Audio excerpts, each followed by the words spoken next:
I want to kind of stay focused on the East Coast and let's see what's cooking here. I've got my good friend Jessica that I want to pull in, and we'll have a chat and see what's happening on the East Coast because it's definitely getting hot. I'm telling you, there's a lot of things happening in New Jersey. And talking of New Jersey, I want to introduce you all to Jessica. Jessica, tell us a little bit about yourself. Hey everybody, I'm Jessica. I have 4 locations in New Jersey, and I've been practicing for 24 plus years, and this is pretty devastating what's happened to our industry as a whole, to be honest with you, which I'm sure we're all suffering through right now. So I hear that you're going to be on the news next week. Is that correct? I will, yep, I'm going to be on Fox News on the 4 o'clock show with Neil Cavuto talking How about this impact. how did that come about? So I really believe that we have our voices and we should use them in a positive way. And I reached out to my local newspaper and I asked him, can we talk? Because it really upset me a couple weeks ago when I watched you, and you actually inspired me to speak up. So I was so upset when the dog groomers opened. I was like, how is it possible? I love my puppy. I have a So the puppy. dog She's adorable. the dog groomer is open in New Jersey. That they opened a couple of weeks ago. It's like And that just, it blew my mind. And, I said, what they said, well, the dogs they can't transmit COVID, but then we can't blow dry hair because it's in the hair, right? So I was livid. I was like, well, then somehow if you touch and you have it and you touch a dog and you give the dog, blah, blah, blah. So anyway, I wrote to the news. I just texted that I happened to have his number because he's in my town. And I texted, I said, uh can we meet? And he did about a 45-minute interview with me and wrote it up very well. You're never positive how the media is going to make you look. And he really So brought across. they made you look kind of professional, humble. They made your point. They understood your point. He did. He was true to what I said. There was no twisting of words. And from that, I received I received a lot of phone calls from different owners and such. But I did receive a phone call from Fox News asking to be on the show to speak about how this has impacted my business and, and my staff, and my family. I have a daughter that was supposed to get married in April that was canceled. How many kids do you have? 27? No, I have I have five. I have 5 kids. I have so I have one that was going to get married, two that are in college, and 2 little ones. And we're working hard. This is it's a grind. So, I think at this point, America should have the right to choose where they go and where they don't go. Right? We've been locked down now. We're going on 9 weeks. Can you imagine And 9 weeks without income? What's that done for you on a personal level? literally, it's devastating. It's like, talk about being, in debt and crawling out of a hole. Never mind that you're trying to have Zoom calls every week with your staff and stay positive and keep everything on the up and up. And then, answering questions, just trying to, it's really hard. It was already hard before sleeping at night, owning a salon and keeping everything going.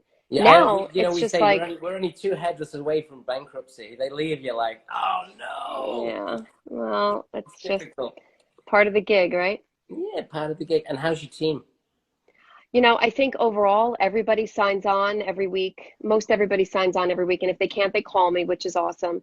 I think that they're ready to come back to work. Most of them are ready to come back to work.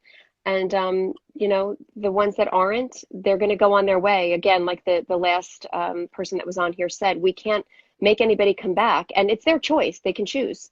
This is America. We should be able to choose if we can go to work or not. The sad part is we can't right now. We can't choose. It's devastating. That's What's the right. mood in New Jersey? I hear that June the 1st, there are some rebel salons that are ready, and I call them rebels just for the sake of saying that. I don't call them rebels. I call them realists. They're pushing forward. They want their rights. Have you heard that people are going to potentially open up without permission? I have, yeah. Yeah. And We had a, what do you think to that? I think that there's no wrong in what's going on right now. I think right now our customers are really so in need of our services. And I think that we're going to be part of the healing process um, to our communities. I get 30 to 40, 50 text messages and emails a day. can you please cut my hair? Can you please cut my hair? And it's really hard to say no. They're like my family.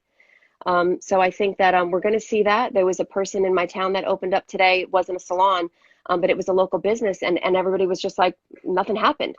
Nothing happened to them. So then what do you do?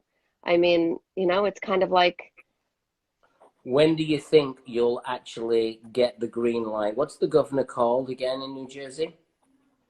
his name or Yeah, his name. Murphy. Governor Murphy. When do you think you're going to be open? Do you have any kind of idea of when it's going to be? Listen, I don't know is the short answer, but the long answer is they just opened the beaches for May 22nd. All the public and private beaches are open in all the bathrooms. So he's asking everybody to social distance from them, but how can that possibly be? The boardwalks and the beaches are going to be open in New Jersey, and we can't cut hair. I mean, it's really. You make a point with the bathrooms, because how sanitary are the bathrooms going to be? They say, please stay 6 feet apart. I mean, at least I know in my business and where I'm going to be, it's going to be immaculate. It's going to be clean. It already was. But I think that the government is uninformed, and they really don't understand the relationship between the stylist and their client, that you're connected through their highest highs and their lowest lows and everything in between. And I believe that the clients really understand what our practices are. And we can be inspected unannounced at any time underneath the Division of Consumer Affairs. And the government is unaware of this, because I spoke to Senator Bucco this morning for a long time. I spoke to an assemblywoman yesterday for a long time. I spoke to an assemblyman this morning for a long time. What are they saying to you? What are they saying to you to make you realize that they've no idea who we are and what we do and what we're all about? The people that I spoke to were very apologetic, and they said, I'm sorry that you're going through this, and we really need to open the state. I mean, we need to open the country, and we need to be safe. I get it. I totally get that. But our clients need us. It is time, and it's been too long. I mean, this is a mental and emotional debilitating state that the clients are in right now, because they really need to be seen by their people, their stylists. When you open up your business again, if and when, when you open up your business again, do you think it's going to be super busy? I think that it's going to be, I think it's going to be slow. I mean, it will not be like it was. I mean, we were what people would refer to as a beehive. I mean, it was just busy, busy, busy. And now it is going to be very well regulated by myself and by my staff, making sure that we have a certain amount of clients coming in. And I don't think it's going to be like it was for a while. You grew up, you're American from birth? Yes.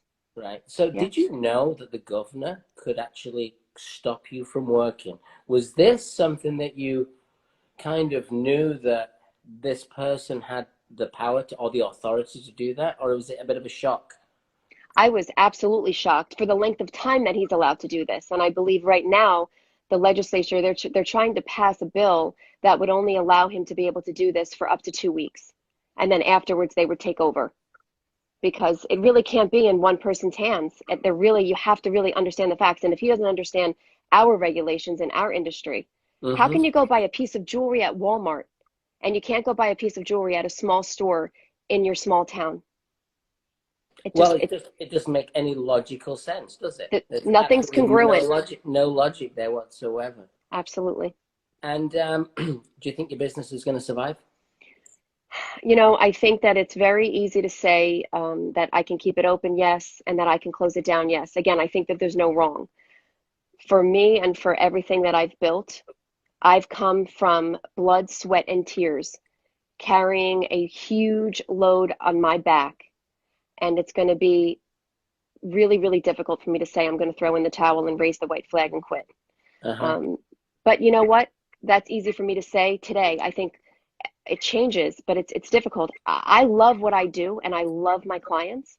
And for that, I could not imagine just saying, I'm out, I'm done. I mean, I've just expanded to 4 locations in the last couple of years. I had one salon for 23 years. Beautiful growth. You've really evolved as a salon owner. I've known you for probably 7, 8 years now, and you really have expanded your operation.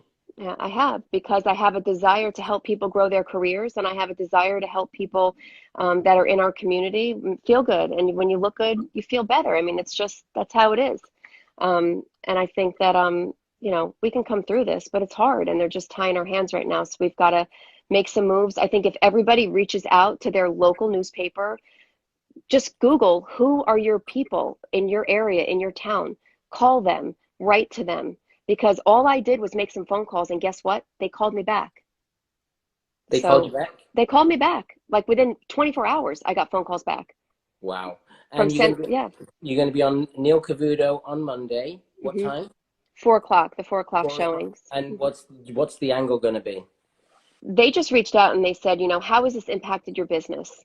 Right. So they haven't given me any questions. They don't give you any questions. It's live. It's basically, they just want to kind of get raw information from how you feel. And I feel that I'm honest. I'm always honest. I'm prepared, Hmm. and I'm coming from a place of good. I want to do this in a respectable manner.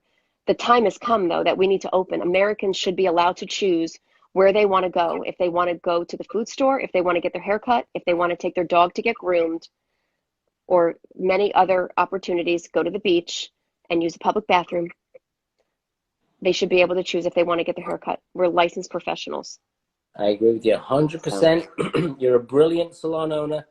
Final question. How do you keep in touch with your team and keep them all on board? I think that a lot of this has come from trust. This is interesting that you ask.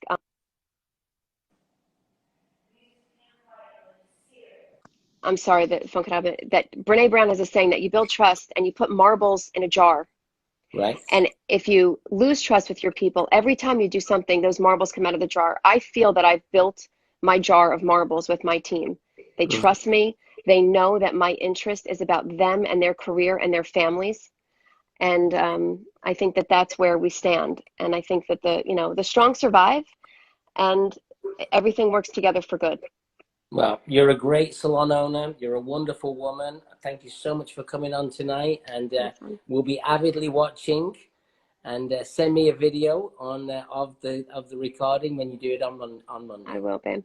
All right. Good luck to Thanks a everybody. lot, Jake. Yeah. Thanks. I'll Okay. talk to You you soon. take care. Okay. Bye. Bye. I have so many nice friends across the country, and Jessica's one of them, that we spent time, chatting, and we connect and we chat. And the reason why we do that is, we kind of a moral support for each other. She's been a great example, and all of her team, and we've built a really strong relationship. So let's